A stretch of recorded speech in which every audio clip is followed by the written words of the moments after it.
Hello friends, मैं हूं आलोक राज और मैं आप लोग के लिए लाया हूं आज 17 जनवरी 2019 का current affairs. Friends, current affairs से स्टार्ट करने से पहले मैं आपको एक बात बताना चाहता हूं।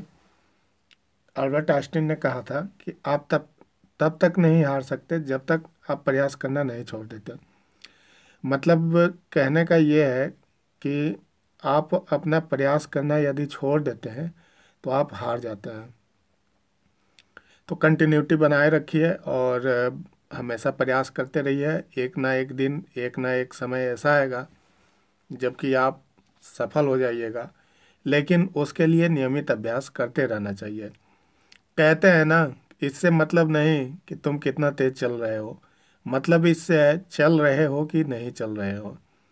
ठीक है, तो आप धीरे धीरे ही लेकिन अपने मंजिल की तरफ बढ़ते रहिए तो सफलता एक दिन आपके कदम चूमेगी। फ्रेंड्स, ये मेरा दावा है। चलिए, इसी के साथ आज का जो सवाल है वो पूछ लेता हूँ। आज का सवाल ये है, इसका उत्तर आप लोगों को कमेंट बॉक्स में बताना है कि निम्नलिखित में से कौन सा राज्य भारत में आर्थिक रूप से पिछड़े सवर्णों के लिए 10% आरक्षण दिए जाने संबंधी विधेयक लागू करने वाला पहला राज्य बन गया है? हरियाणा, गुजरात, हिमाचल प्रदेश, असम।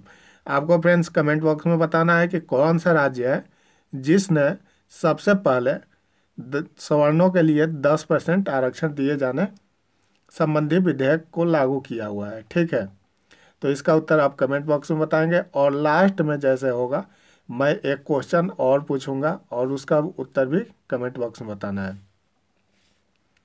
चलिए, आज का जो पहला करंट अफेयर से स्टार्ट करते हैं। आज का करंट अफेयर्स है कि भारत में 2016 और 18 के बीच 49 हाथियों की रेल दुर्घटना में मौत हो गई है।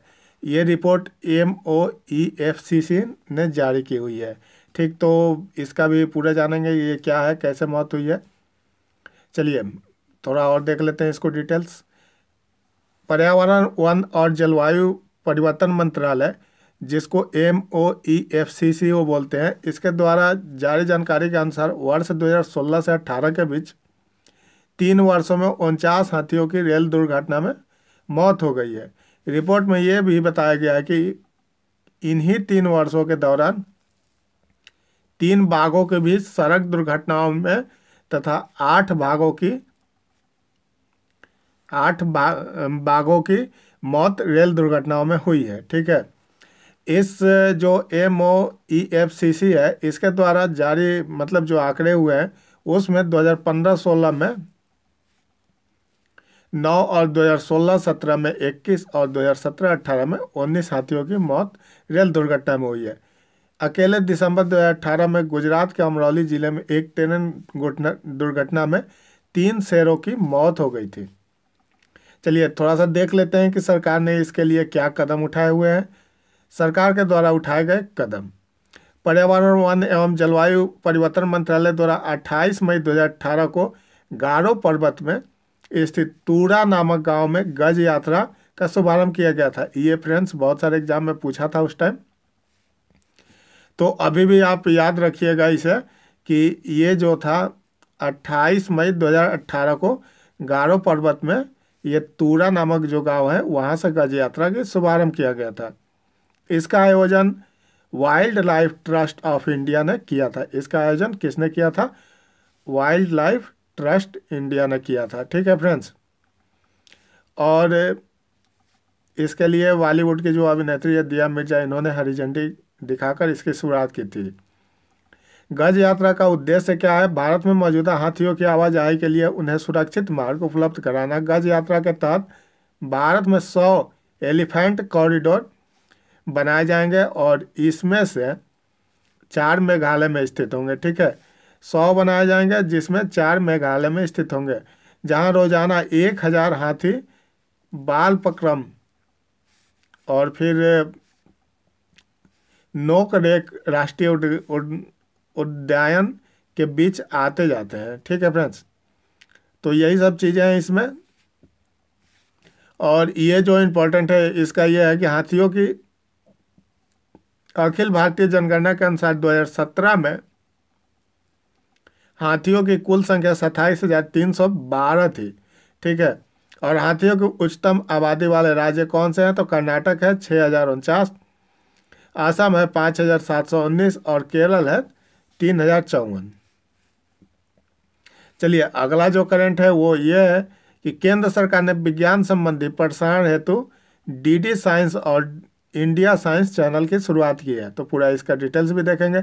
विज्ञान एवं प्रौद्योगिकी विभाग ने, जिसको डीएसटी बोलते हैं, इसने 15 जनवरी को दूरदर्शन, डीडी और प्रसार भारती के साथ मिलकर नई दिल्ली में विज्ञान संचार के क्षेत्रों में दो पहले डीडी साइंस और इंडिया साइंस की शुरुआत की। केंद्रीय विज्ञान एवं प्रौद्योगिकी मंत्री ने इन दोनों महत्वपूर्ण पहलों की शुरुआत करते हुए कहा कि यह न केवल प्रौद्योगिकी और संचार विज्ञान बल्कि हमारे समाज की वैज्ञानिक सोच को भी विकसित करेगा और ये एक ऐतिहासिक पल है।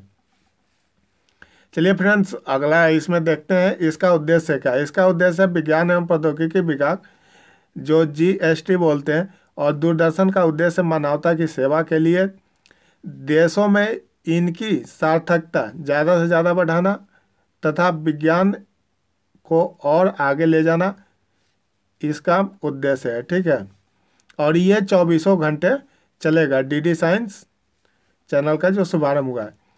अब थोड़ा सा देख लेते हैं डीडी साइंस और इंडिया साइंस क्या है। ठीक, तो इसके बारे में थोड़ा सा डिटेल्स देख लेते हैं।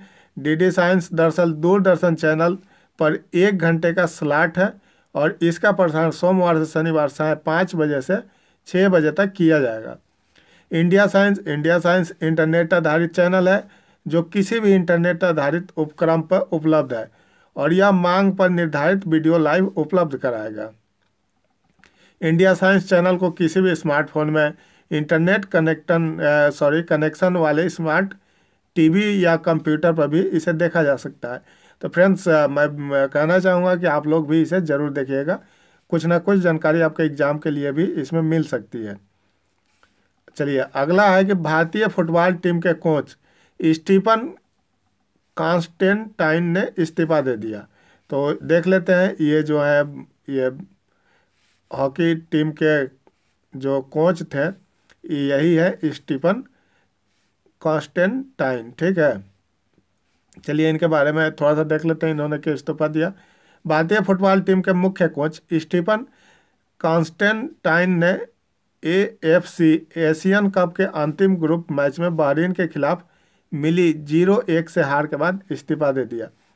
अखिल भारतीय फुटबॉल महासंघ ने अपने आधिकारिक ट्विटर हैंडल पर कहा है कि कॉन्स्टेंटाइन ने इस्तीफा दे दिया और कॉन्स्टेंटाइन का अनुबंध 31 जनवरी 2019 को खत्म होना था, लेकिन इन्होंने उससे पहले ही इस्तीफा दे दिया। भारत वर्ष 1964 में इस टूर्नामेंट का उप विजेता रहा है, लेकिन टूर्नामेंट राउंड में रोबिन प्रारूप में खेला गया था और केवल 4 ही टीमें उसमें हिस्सा लिया था। समझे फ्रेंड्स। अब चलिए अगला है जीएसटी। जीएसटी क्या है? जीएसटी का पूरा फुल फॉर्म भी कितने एग्जाम में पूछा गया, तो गुड्स एंड सर्विस टैक्स। इसे लागू कब किया गया, क्या किया गया, सब मैं बताता हूँ अभी। पहले ये चौथा ये है कि रियल एस्टेट सेक्टर को बढ़ावा देने हेतु 7 सदस्यीय GOM का गठन किया गया है। ये क्या है GOM, इसको भी मैं बताऊंगा। नई दिल्ली में एक जीएसटी परिषद की 32वीं बैठक हुई थी। ये भी याद रखिएगा कि जो जीएसटी की बैठक हुई थी ये कौन सी थी, तो 32वीं बैठक थी। और इसमें लिए गए निर्णय के अनुसार जीएसटी के तहत रियल एस्टेट क्षेत्र को बढ़ावा देने के लिए 7 सदस्यीय मंत्री समूह GOM का गठन किया गया। अब ये GOM में कौन कौन है इसको थोड़ा सा हम लोग देख लेते हैं। जीएसटी परिषद द्वारा गठित GOM में निम्नलिखित सदस्य होंगे। पहला नितिन पटेल जो उप मुख्यमंत्री हैं गुजरात सरकार के, ये संयोजक होंगे। फिर हैं सुधीर मुनगंटीवार, ये वित्त मंत्री हैं महाराष्ट्र सरकार में, ये सदस्य होंगे। ये याद रखिएगा कि संयोजक कौन है और सदस्य कौन है। ठीक है, अगला है कृष्ण बायर गौड़ा जो होंगे वित्त मंत्री हैं, ये कर्नाटक सरकार में है, ये भी सदस्य होंगे। डॉक्टर TM थॉमस इसाक वित्त मंत्री हैं केरल सरकार में और ये सदस्य होंगे। हरप्रीत सिंह बादल ये वित्त मंत्री हैं पंजाब सरकार में, ये सदस्य होंगी। राजेश अग्रवाल वित्त मंत्री हैं उत्तर प्रदेश सरकार के, ये सदस्य होंगे। मोबिन गोटिन्हो, ये पंचायत मंत्री हैं गोवा सरकार में और ये सदस्य हैं। ये मंत्री समूह का दायित्व तो क्या होगा? अभी तो हम लोगों ने ये देख लिया कि इसमें मंत्री समूह होंगे और इनका दायित्व तो क्या होगा, ये देख लेते हैं, क्योंकि एग्जाम में घुमा फिरा के पूछ सकता है, यूपीएससी में तो जरूर। आवासीय निर्माण इकाइयों के लिए एक कंपोजिशन स्कीम प्रदान करके जीएसटी के तहत रियल इस्टेट सेक्टर को बढ़ावा देने के प्रस्ताव के मद्देनजर चुनौतियों सहित जीएसटी की कर दर में विश्लेषण करना। अगला है कि रियल इस्टेट सेक्टर को बढ़ावा देने के लिए रचना योजना या किसी अन्य योजना के लिए परीक्षण करना या सुझाव देना। अगला है कि संयुक्त विकास समझौते और उपयुक्त मॉडल विकास अधिकारों टीडीआर के विकास अधिकारों के हस्तांतरण पर जीएसटी के विभिन्न पहलुओं की जांच करना। ये सब चीज़ें हैं इसमें। अब देख लेते हैं जीएसटी क्या है। जीएसटी को वस्तु एवं सेवा कर बोलते हैं हिंदी में, और इसका पूरा डिटेल्स देख लेते हैं ये क्या है, कैसे है। वस्तु एवं सेवा कर जीएसटी भारत में 1 जुलाई 2017 से लागू हुआ था। फ्रेंड्स ये नोट कर लीजिएगा, ये कब लागू हुआ था, तो 1 जुलाई 2017 से लागू हुआ था। यह एक महत्वपूर्ण अप्रत्यक्ष कर की व्यवस्था की गई है इसमें, जिसे सरकार व कई अर्थशास्त्रियों द्वारा स्वतंत्रता के पश्चात सबसे बड़ा आर्थिक सुधार बताया गया है। इसके तहत केंद्र एवं विभिन्न राज्य सरकारों द्वारा विभिन्न दरों पर लगाए जा रहे विभिन्न करों को हटाकर पूरे देश के लिए एक अप्रत्यक्ष कर प्रणाली की गई है, जिसमें भारत को एकीकृत साझा बाजार बनाने में मदद मिलेगी। फ्रेंड्स ये जो करंट अफेयर्स मैं बता रहा हूँ ये आपके मेंस में भी काम करेगा, यूपीपीसीएस का मेंस हो या फिर यूपीएससी का मेंस, जिसमें 2-2 नंबर के 5-5 नंबर के क्वेश्चन आते हैं, उसमें तो करंट अफेयर्स से जो पूछता है क्वेश्चन, उसके लिए तो ये मोस्ट इम्पॉर्टेंट है। ये यदि पूछता है तो इतना भी आप लिखते हैं तो सही है। भारतीय संविधान में इस कर व्यवस्था को लागू करने के लिए संशोधन किया गया है। तो फ्रेंड्स आप लोग ये बताइएगा कि जीएसटी लागू करने के लिए भारतीय संविधान में कौन वाला संशोधन हुआ था, पहला, दूसरा, तीसरा करके ऐसे बताइएगा कमेंट बॉक्स में।